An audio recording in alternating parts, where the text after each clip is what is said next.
정재훈 씨 맞으시죠? 향냄새와 국화꽃 냄새가 뒤섞인 장례식장에서 검은 정장을 입은 형사가 조용히 다가와 말을 걸었습니다.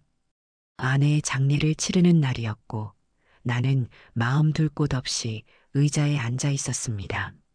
35살의 호라비가 되리라고는 꿈에도 생각하지 못했습니다.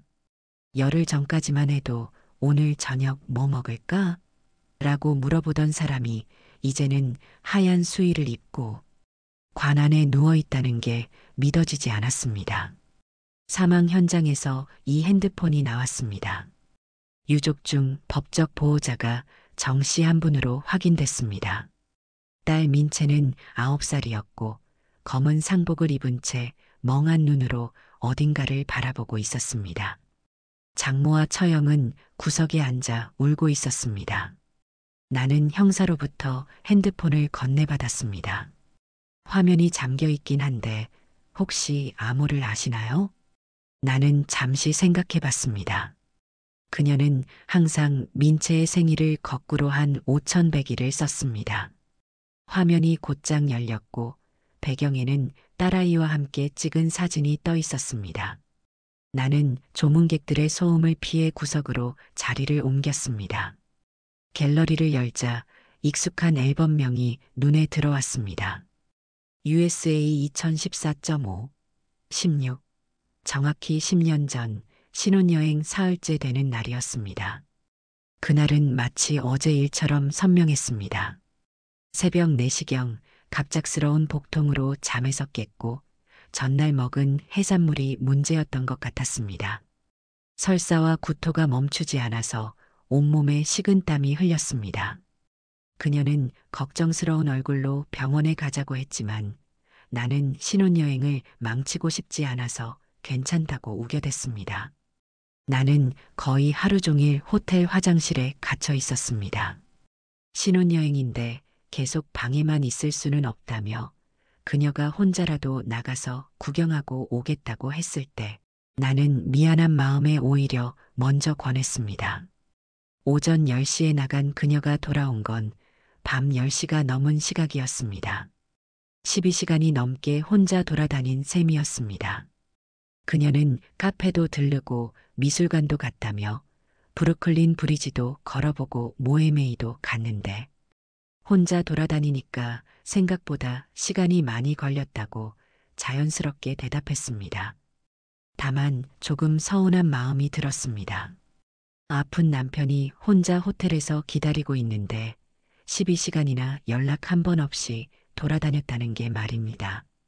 화장실을 들락날락하며 하루를 보내다 보니 배도 고팠는데 결국 룸서비스로 죽을 시켜 먹어야 했습니다. 하지만 신혼여행을 망치고 싶지 않았던 나는 그런 내색을 하지 않았습니다. 그날 이후로 우리는 그 이야기를 다시 꺼내지 않았습니다. 신혼여행에서 돌아온 지 한 달 후 그녀가 임신 소식을 전해왔을 때 나는 너무 기뻤습니다. 하지만 지금 생각해보니 그 시기가 묘하게 겹치는 것 같았습니다. 그런데 오늘 10년이 지난 지금 그날의 퍼즐이 다시 맞춰지기 시작했습니다. 사진을 하나씩 넘기자 믿을 수 없는 장면이 나타났습니다. 브루클린 브리지 아래에서 웃고 있는 아내가 있었는데 그 옆에 선 남자는 분명 내가 아니었습니다. 두 번째 사진에서는 그의 어깨에 고개를 기대고 있었고 세 번째 사진에서는 두 사람이 입을 맞추고 있었습니다. 나는 핸드폰을 떨어뜨릴 뻔했습니다. 심장이 미친 듯이 뛰었고 마치 다시 그날의 식중독에 걸린 것 같은 느낌이었습니다. 2014년 5월 16일 내가 아파서 침대에 누워있던 바로 그날이었습니다. 그냥 미술관 좀 들렀어. 그녀의 목소리가 머릿속을 때렸습니다. 그 한마디가 내 10년 결혼 생활을 거짓으로 만들었습니다. 그녀는 처음부터 나를 사랑한 적이 없었던 걸까요? 아니면 사랑했다가 변한 것일까요? 나는 침묵한 채 핸드폰을 껐습니다. 주변을 둘러보니 조문객들이 여전히 오가고 있었는데 모두들 슬픈 표정으로 그녀를 애도하고 있었습니다. 하지만 그들이 슬퍼하는 그 여자는 이제 나에게 완전히 다른 사람이 되어버렸습니다. 그리고 장례식장을 나섰습니다. 민채가 어디 가느냐고 작은 목소리로 물었습니다. 나는 아이의 손을 잡고 말없이 걸었습니다. 그리고 이제는 다른 의문이 머릿속을 맴돌고 있었습니다. 민채는 정말 내 딸일까? 그날 이후 나는 그 진실을 더듬어 보기로 했습니다. 경찰이 전해준 사고 경위는 충격적이었습니다. 사고는 일주일 전 새벽 2시 30분경 서울 강남 한복판 8층짜리 오피스텔에서 일어났습니다. 처음엔 극단적인 선택인 줄 알았지만 경찰은 다르게 설명했습니다. 당시 현장에는 오피스텔 입주자인 김모 씨가 있었고 아내는 그 여자의 남편과 함께 있다가 김 씨에게 발각된 순간 베란다 난간에 매달리다 추락한 것이었습니다. 내가 아팠던 그날도 그녀는 바람을 피우고 있었고 죽기 전 마지막 순간까지도 또 다른 남자의 곁에 있었습니다. 나는 눈을 감고 핸드폰을 꼭 쥐었습니다. 사진은 아무 말도 하지 않았지만 이미 모든 걸 말하고 있었습니다. 그리고 이제 가장 무서운 의문이 떠올랐습니다. 민채는 정말 내 딸일까? 신혼여행 그날 이후 한 달 만에 알게 된 임신, 그리고 지금까지 이어진 모든 일들이 하나로 연결되는 것 같았습니다. 장례식 마지막 날 조문객들이 모두 돌아간 후 형사가 다시 나를 찾아왔습니다. 부인명의 통장에서 특이한 점이 발견되었다는 것이었습니다. 형사는 서류 봉투를 꺼내 보였습니다. 지난 3년간 매월 정기적으로 김상호라는 사람에게 송금된 기록이 있다고 설명했습니다. 나는 그 이름을 처음 들었습니다. 매월 200만 원씩 총 7,200만 원이 송금되었고 마지막 송금은 사망 한 달 전 2천만 원이라는 큰 금액이었습니다. 우리 가정의 한 달 생활비가 300만 원 정도였는데 그녀는 매월 그 절반이 넘는 돈을 모르는 사람에게 보내고 있었던 것입니다. 형사가 이 사람에 대해 아는 게 있느냐고 물었지만 나는 고개를 저을 수밖에 없었습니다. 이건 단순한 친구나 지인 관계에서 주고받을 돈이 아니었습니다. 집으로 돌아와서 나는 아내의 핸드폰을 다시 켰습니다. 갤러리를 넘어 다른 앱들을 확인해 보니 프라이버시 1021.3, 15라는 숨겨진 폴더가 보였습니다. 그 아래에는 사진 대신 텍스트 파일들이 가득했습니다. 나는 망설이다가 첫 번째 파일을 열었습니다. 메모 제목은 상호에게였습니다. 상호 씨, 이번 달도 넣었어요. 더는 못해요. 민채한테는 절대 다가오지 마세요. 우리 약속 잊지 마세요. 나는 파일을 끝까지 읽지 못했습니다. 심장이 미친 듯이 뛰었습니다. 딸의 이름이 나오는 순간 이것이 단순한 금전거래가 아니라는 걸 직감했습니다. 두 번째 파일은 제발 그만해요. 민채는 아무것도 모르는 아이예요. 당신이 원하는 건 다 줄 테니까 아이한테만은 손 떼지 마세요. 세 번째 파일은 더 절망적이었습니다. 이게 마지막이에요. 더는 못 버티겠어요. 당신이 나를 망가뜨려도 민채만은 안 돼요. 나는 핸드폰을 내려놓고 한참을 앉아 있었습니다. 이건 협박에 가까운 내용들이었고 딸을 보호하려는 엄마의 절박함이 느껴졌습니다. 잠시 후 민채가 방문을 열고 얼굴을 내밀었습니다. 눈이 부어 있었는데 엄마 폰을 봤다고 작은 목소리로 말했습니다. 9살 아이가 이런 걸 봤다니. 딸은 그 아저씨인 김상호가 엄마한테 돈을 받았던 걸 자신도 알고 있었다고 고백했습니다. 엄마가 밤마다 울었다는 것도 나 잠든 줄 알고 거실에서 혼자 울었는데 자신은 다 들었다는 것도 말입니다. 나는 조용히 아이를 안았습니다. 딸의 어깨가 천천히 흔들렸고 엄마가 무서워했던 것 같았는데 그 사람 때문에 죽은 거냐고 물었습니다. 나는 대답을 하지 않았습니다. 아니, 아직은 아무것도 확실하지 않았습니다.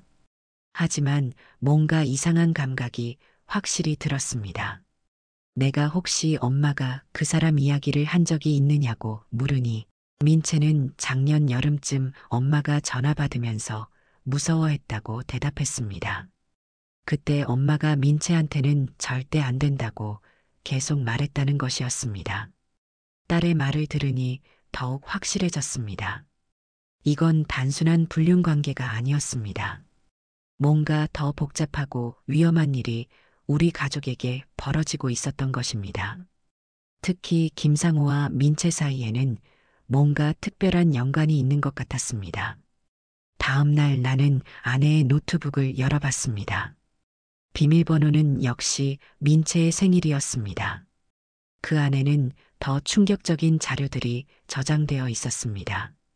날짜별로 정리된 송금 기록, 김상호와 주고받은 메시지들, 그리고 짧은 일기들이 폴더별로 정리되어 있었습니다. 2021년 3월 기록을 열어봤습니다. 상호가 다시 연락했다. 이번에는 민채 학교 앞에서 기다리고 있었다고 한다. 미치겠다. 어떻게 해야 할까? 재훈이한테 말할 수도 없고, 이 문장을 읽는 순간 온몸에 소름이 돋았습니다. 김상호는 이미 3년 전부터 민채의 학교까지 파악하고 있었던 것입니다. 2021년 7월 기록. 200만 원으로는 부족하다고 한다. 300만 원을 요구했다. 이러다가 우리 집이 망할 것 같다. 하지만 민채를 생각하면 그 사람이 계속 내 권리라고 하는 게 무슨 의미인지 알 것 같아서 더 무섭다. 내 권리라는 표현이 특히 신경 쓰였습니다. 단순히 돈을 요구하는 것이 아니라 무언가에 대한 권리를 주장하고 있는 것 같았습니다. 2022년 12월 기록. 재훈이가 눈치채기 시작한 것 같다. 통장 잔고를 물어봤다. 어떻게 둘러댔지만 언제까지 숨길 수 있을까? 민채가 자꾸 아빠를 닮지 않았다는 말을 들을 때마다 가슴이 철렁한다. 나는 무릎이 꺾여 그대로 주저앉았습니다. 마지막 문장이 특히 충격적이었습니다. 민채가 나를 닮지 않았다는 말을 자주 들었다는 것, 그리고 그때마다 아내가 불안해했다는 것. 그녀는 3년이 넘도록 혼자서 이 모든 걸 감당하고 있었던 것입니다. 가족을 지키기 위해, 특히 민채를 보호하기 위해 자신을 희생하고 있었습니다. 하지만 김상호가 주장하는 권리가 무엇인지, 그리고 왜 민채에게 그토록 집착하는지는 점점 명확해지고 있었습니다. 노트북 화면 옆에서 한 폴더가 반짝였습니다. 영상 파일이었는데 제목이 단 한 글자였습니다. 민채. 나는 떨리는 손으로 파일을 클릭했습니다. 화면 속 그녀가 카메라를 바라보며 말했습니다. 민채야, 이걸 보는 날은 아마 엄마가 옆에 없을 때겠지. 그녀는 웃으려 애쓰는 얼굴이었지만 눈물은 멈추지 않았습니다. 엄마는 내가 행복했으면 좋겠다고 어떤 사람이 뭐라고 말하든 넌 엄마의 가장 소중한 보물이란 걸 꼭 기억해 달라고 말했습니다. 그리고 아빠가 진짜 아빠야. 생물학적인 건 중요하지 않아. 널 키워주고 사랑해주는 사람이 진짜 아빠인 거야. 영상은 거기서 끊어졌습니다. 나는 한참을 화면을 바라보며 가만히 앉아 있었습니다. 마지막 말이 모든 것을 말해주고 있었습니다. 민채는 생물학적으로는 내 딸이 아닐 수도 있다는 것을. 그리고 신혼여행 사진을 다시 열어봤습니다. 브루클린 브리지에서 그녀와 함께 웃고 있던 그 남자의 얼굴을 자세히 들여다봤습니다. 김상호. 10년 전 신혼여행에서 만났던 그 남자가 우리 가족을 3년 동안 괴롭혀온 바로 그 사람이었습니다. 그리고 그가 주장하는 권리는 아마도 민채에 대한 친부로서의 권리였을 것입니다. 아내의 죽음은 단순한 사고가 아닐 수도 있었습니다. 그리고 이 모든 악몽의 시작은 내가 아팠던 그날 뉴욕에서부터였습니다. 그날 그녀가 만난 남자가 민채의 친아버지이고 그가 지금까지 우리 가족을 괴롭혀온 장본인이었던 것입니다. 다음 날 나는 변호사를 찾아갔습니다. 모든 자료를 정리해서 건네며 김상호라는 사람을 추적할 수 있는지 물었고 변호사는 가능하다고 대답했습니다. 일주일 후 변호사로부터 연락이 왔습니다. 김상호에 대한 추적 결과가 나왔다는 것이었습니다. 다음 날 변호사 사무실에서 받은 자료들은 충격적이었습니다. 김상호는 최근까지도 그녀의 이름을 반복적으로 언급하고 있었다고 했습니다. 더 놀라운 건 부인이 김상호 명의 대출의 공동 보증인으로 등록되어 있었다는 사실이었습니다. 3년 전의 일이었습니다. 나는 의자에서 몸을 숙였습니다. 아내는 단 한마디도 그런 이야기를 한 적이 없었습니다. 변호사는 이것이 대출 강요 가능성이 있다고 설명했습니다. 문서 사본을 받아보니 서명 부분을 확인할 수 있었습니다. 주소지는 서울 강남구의 한 오피스텔로 되어 있었는데 그 주소를 보는 순간 온몸에 소름이 돋았습니다. 그곳은 아내가 떨어졌던 바로 그 건물이었습니다. 변호사가 추가로 설명하기를 그 오피스텔은 김상호의 집이었다고 했습니다. 즉, 아내가 죽던 날 밤 김상호의 집에 있었던 것입니다. 현재는 연락이 두절된 상태였습니다. 나는 서류를 다시 덮었습니다. 모든 퍼즐이 한 곳으로 모이기 시작했습니다. 김상호는 아내를 3년 전부터 경제적으로 올가매고 있었고 그 압박은 죽음의 순간까지 계속되었던 것입니다. 그날 밤 집으로 돌아와서 민채가 소파에 앉아 조심스럽게 말을 꺼냈습니다. 오늘 아파트 주차장에서 누가 자신을 계속 쳐다봤다는 것이었습니다. 딸은 겁에 질린 얼굴로 손을 꽉 쥐고 있었습니다. 어떤 사람이었느냐고 물으니 나이는 잘 모르겠지만 모자를 쓰고 마스크를 했는데 옷이 되게 낡았다고 대답했습니다. 나는 가슴이 쿵 내려앉았습니다. 나는 즉시 거실 CCTV를 확인했습니다. 시간대를 맞추자 화면 속에 한 남자가 주차장에 서 있는 모습이 잡혔습니다. 얼굴은 모자와 마스크에 가려져 있었지만 옷차림은 낯이 익었습니다. 나는 재생을 멈췄습니다. 그 남자의 체형과 옷차림이 신혼여행 사진 속에서 그녀와 함께 있던 사람과 일치했습니다. 특히 회색 후드티와 청바지 조합은 너무나 유사했습니다. 혹시 그 사람이 민채에게 말을 걸었는지 물어보니 딸은 고개를 세차게 저었습니다. 하지만 그 눈에는 확실한 공포가 담겨 있었습니다. 그는 단순히 지켜보기만 했지만 그것만으로도 충분히 위협적이었습니다. 다음 날 나는 다시 아내의 핸드폰을 열었습니다. 그 안에는 아직 보지 않은 녹음 파일이 하나 더 남아 있었습니다. 파일명은 단순히 마지막이었습니다. 녹음을 재생하자 그녀의 목소리가 낮고 조용하게 흘러나왔습니다. 하지만 목소리 끝에는 분명히 울음이 섞여 있었습니다. 여보, 이걸 듣게 된다면 민채를 지켜줘. 그 사람은 궁지에 몰리면 더 위험해질 거야. 민채한테는 절대 다가오지 못하게 해줘. 이어서 그녀는 자신이 더 이상 버틸 수 없을 것 같다고 하지만 딸만은 반드시 보호해달라고 간절히 부탁했습니다. 녹음은 그녀의 흐느낌과 함께 끝났습니다. 나는 핸드폰을 천천히 내려놓았습니다. 그리고 민채가 자고 있는 방 앞에 섰습니다. 한참을 망설이다가 문고리를 잡으려는 순간 문이 안에서 먼저 열렸습니다. 딸이 나를 보더니 무섭다고 작게 속삭였습니다.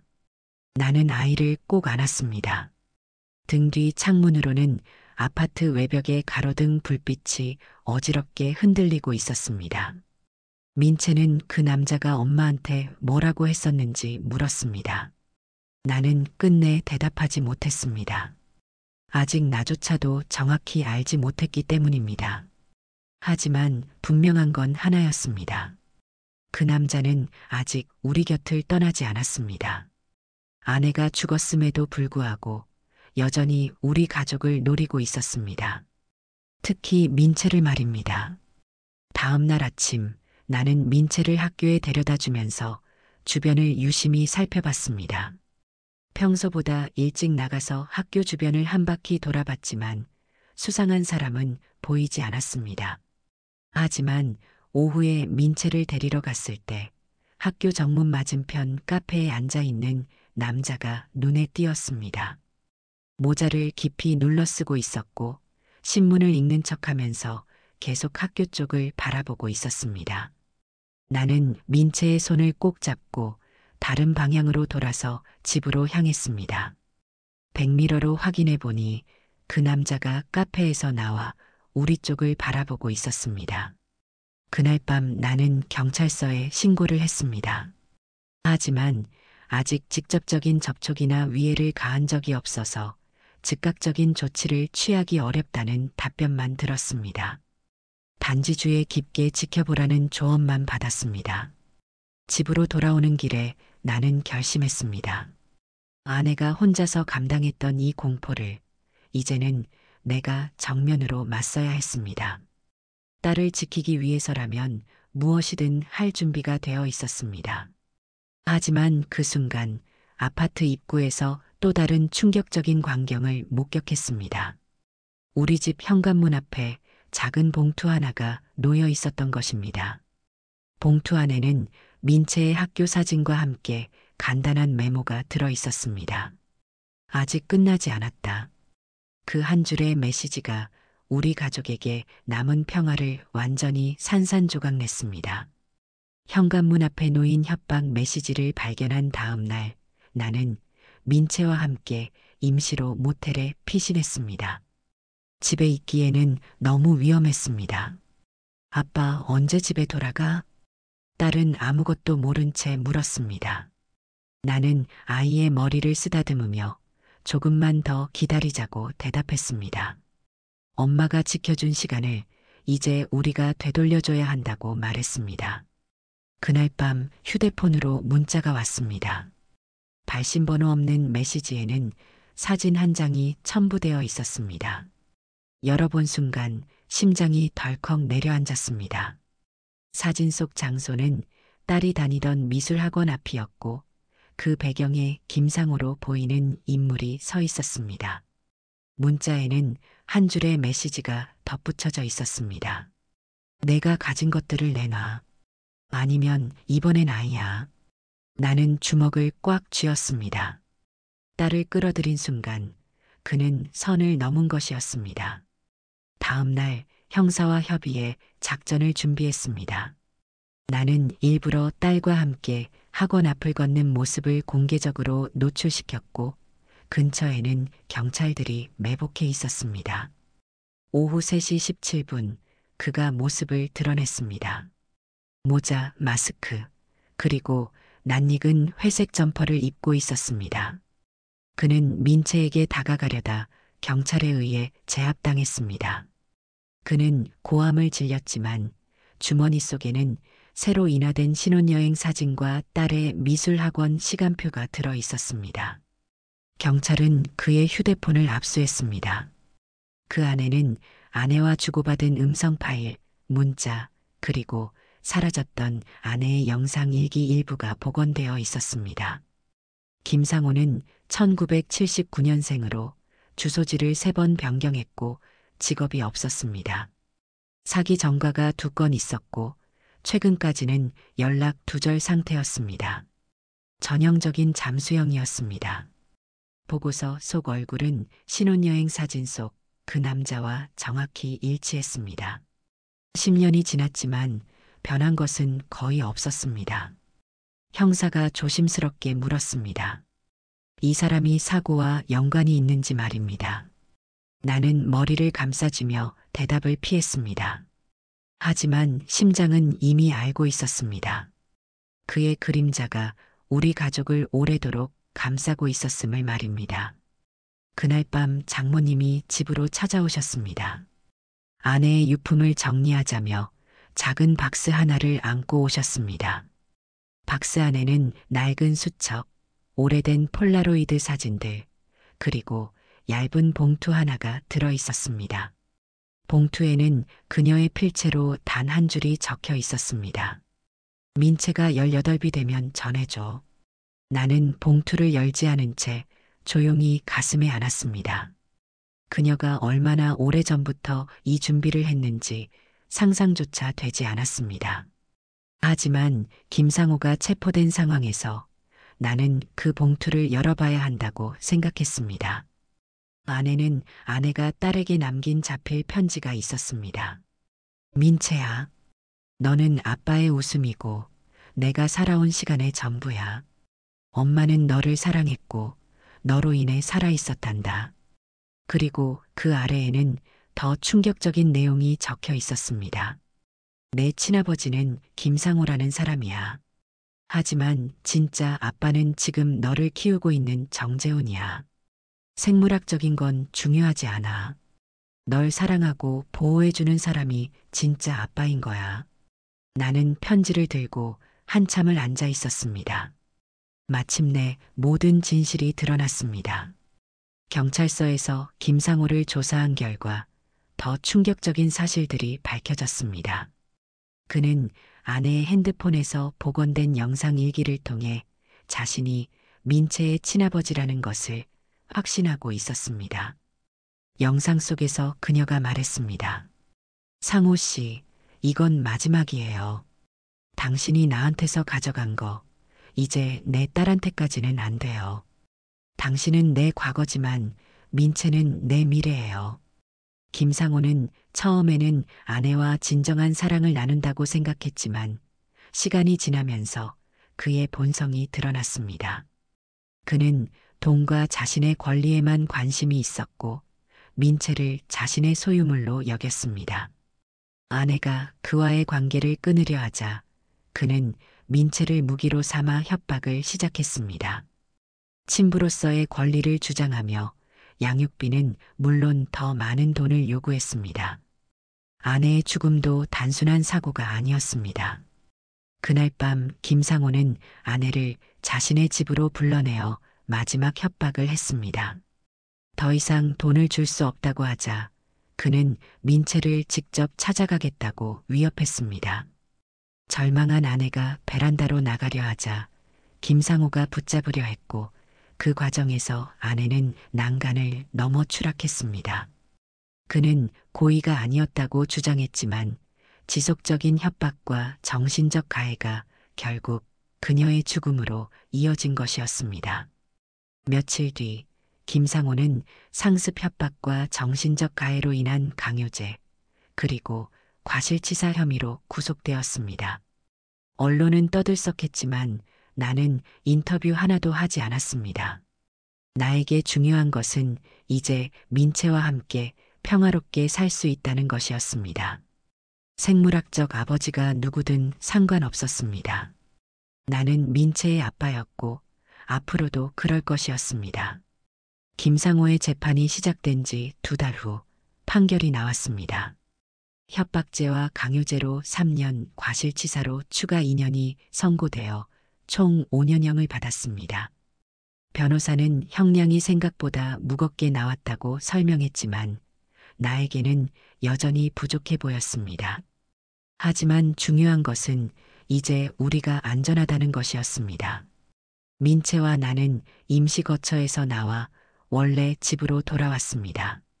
아빠, 이제 정말 안전한 거야? 민채가 조심스럽게 물었습니다.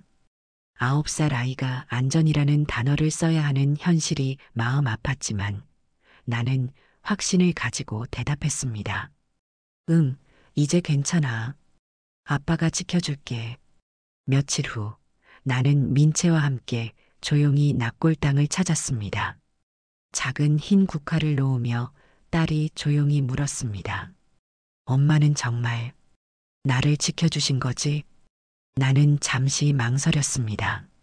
아이에게 모든 진실을 말해야 할까요? 아직은 너무 어렸습니다. 하지만 언젠가는 알아야 할 일이었습니다. 민채야, 엄마 편지 기억나지? 딸은 고개를 끄덕였습니다. 며칠 전 아내가 남긴 편지를 함께 읽었을 때 민채는 의외로 차분하게 받아들였습니다. 엄마가 편지에서 뭐라고 했는지 기억나? 진짜 아빠는 나를 사랑하고 키워주는 사람이라고 했어요. 맞아.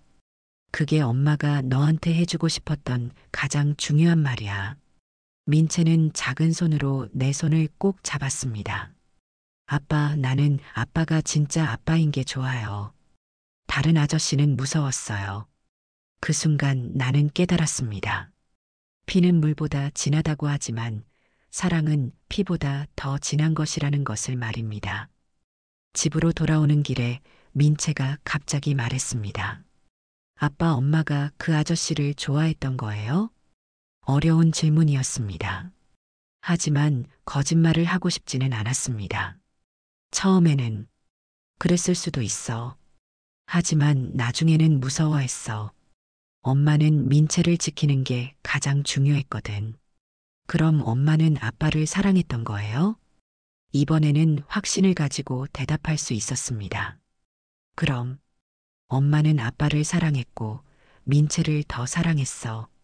그래서 우리를 지키려고 혼자 힘들어한 거야. 며칠 후 나는 아내의 물건들을 정리하기 시작했습니다.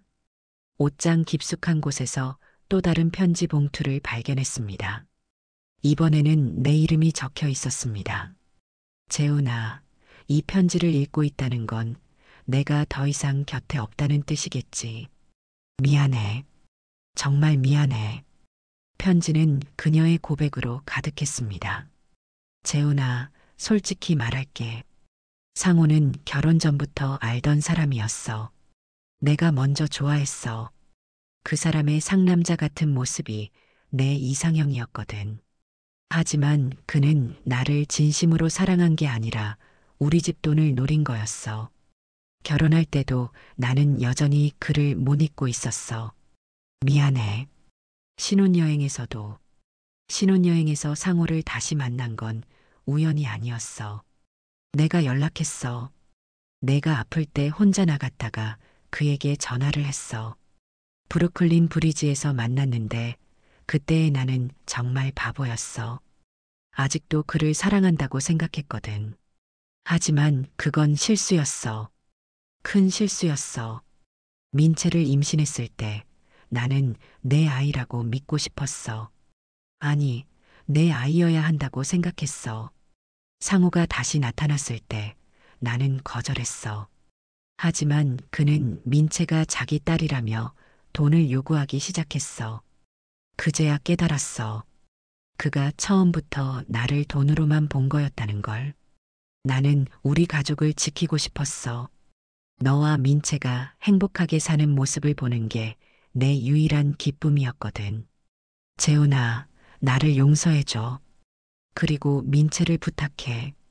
내가 민채의 진짜 아빠야. 사랑으로 키운 내가 진짜 아빠인 거야. 편지를 다 읽고 나서 나는 울지 않았습니다. 대신 깊은 안도감을 느꼈습니다. 그녀가 마지막까지 우리 가족을 생각했다는 것이, 그리고 그녀도 자신의 실수를 후회했다는 것이 확인되었기 때문입니다. 한 달 후, 민채의 새 학기가 시작되었습니다. 나는 딸을 학교에 데려다 주며 새로운 출발을 다짐했습니다. 아빠, 오늘 친구들한테 뭐라고 말해야 돼요? 엄마 이야기가 나오면. 진실을 말하면 돼. 엄마는 민채를 사랑했고, 아빠도 민채를 사랑한다고. 그것만 기억하면 돼. 그날 저녁 집에서 민채와 함께 저녁을 먹으며 나는 물었습니다. 민채야, 우리 이제 어떻게 살까? 평범하게 살고 싶어요. 아빠랑 저녁도 같이 먹고 주말에는 놀러도 가고 그냥 평범한 가족처럼요. 평범한 가족. 그 단순한 말이 이렇게 소중할 줄 몰랐습니다. 6개월 후 나는 민채와 함께 다시 낙골당을 찾았습니다. 이번에는 슬픔보다 감사한 마음이 더 컸습니다. 엄마, 민채가 많이 컸어요. 이제 자전거도 혼자 탈 수 있고 수영도 배우고 있어요. 돌아오는 길에 민채가 물었습니다. 아빠 나중에 커서 결혼하면 신혼여행 어디로 갈까요? 나는 웃으며 대답했습니다. 민채가 정하면 되지. 하지만 아빠는 함께 가지 않을 거야. 왜요? 그건 민채와 민채 남편만의 시간이거든. 아빠는 집에서 기다리고 있을게. 민채는 고개를 갸우뚱하며 생각에 잠겼습니다. 그날 밤 나는 아내가 남긴 마지막 편지를 다시 읽었습니다. 그리고 그 편지를 태웠습니다. 이제 과거는 과거로 남겨두고 미래만 바라보고 싶었습니다. 민채는 내 딸입니다. 피가 섞이지 않았어도 사랑으로 키워온 내 딸입니다. 그리고 앞으로도 계속 그럴 것입니다. 신혼여행 사흘째의 진실은 우리 가족을 위험에 빠뜨렸지만 결국 더 단단한 가족으로 만들어 주었습니다. 이제 우리에게는 숨길 것도 두려워할 것도 없습니다. 그저 아버지와 딸로서 평범하고 행복하게 살아가면 됩니다.